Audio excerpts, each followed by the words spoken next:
yanzu dai inna lillahi wa inna ilaihi raji'un. Inna lillahi wa inna ilaihi raji'un. Dole mu kori shaidanu, wallahi shaidanu ne. Duk wata wacce take jin kunyar iyayenta, take kaunar ubangijinta, wallahi tallahi yada alfasha masifa ne. Masifa ne sosai. Yanzu dai dan Allah ji haka. Ji wa'annan abubuwa. Kula guda da su ki zo ki bude su a cikin jama'a. Abubuwa ga su nan, wannan wani iriyar rayuwa ne mutane duk kun daukar wa kanku rayuwar tallata kai?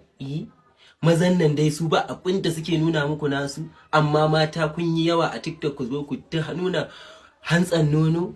Ke yanzu gaba ɗaya zuciyar nonon naki kika fito da ita waje ake gani saboda rashin kishin kai.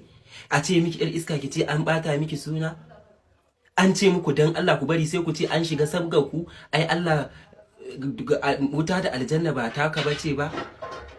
Yanzu ke nan dan Allah dan Annabi ko mahaifin ke bada wuta da aljanna, kika zo masa a wannan shiga ba sai ya tsinke ki da mari bai ciro maina ya zane miki jikinki. Kunyan nono, ku dinga sakin kunyan nono a cikin TikTok, maza su dinga gani. Lillahi wa rasuli kuma kanku fada kenan. Ki gani fa aka yage miki kan wushiryen nono, kina ji kina gani kaga. To ni me zan ce? Kai ubangiji Allah ka ƙara kare mana mutuncin mu mata.